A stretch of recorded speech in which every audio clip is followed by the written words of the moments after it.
This afternoon we will read a poem by Imelda Duque Toledo. Miss Imelda Duque Toledo is now based in Canada. Daytoy Dandaniw na ket naisurat iti 2013 immuna anay pablak iti Sinamar.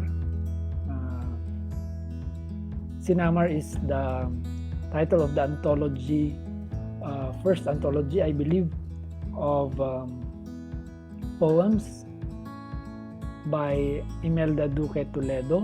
So we will read one of the poems from the anthology, which I also included in this in our book, Dandaniw, Ilocano. Okay. Imelda Duque Toledo. Aradoek ti Niebe. Nubuybuyag ti nakapampanayag, nakapurpuraw ang niebe. Kumsal daytoy riknak. Tanawatiwat pay ti dalyasatek, nalawa pay ti sukisukek akan niebean. Namitured ko daytoy lamiis, itured ko daytoy saniit. Adagdagan pay ti umuk-uok nga iliw. Tamasapul nga araduek daytoy an niebe. Adda iti tukotda ti balitok akasapulak. Adda iti ungtu daytoy puraw at tanap.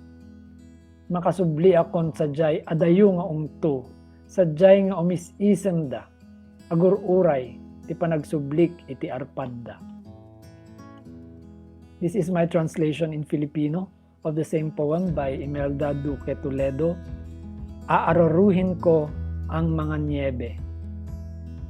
Kung pinanonood ko ang napakalawak, napakaputing niebe, maninigas itong aking damdamin. Pagkat mahaba pa ang aking lalakbayin, malawak pa ang sisiyasatin kong niebe. Ngunit titibayan ko ang aking loob sa lamig, titibayan ang dibdib sa hapdi na paiibayuhin pa ng manunuot na pananabik, pagkat kailangan kong araruhin itong niebe. Nasa ilalim nito ang ginto na kailangan ko upang sa dulo nitong puting kapatagan makababalik na ako doon sa malayong dulo. Doon ngumingiti sila, naghihintay sa pagbabalik ko sa piling nila. So alay natin yan sa lahat ng mga overseas Filipino workers, kagaya ni Imelda Duque Toledo. Maraming salamat po. Thank you very much, Manang Imelda Duque Toledo.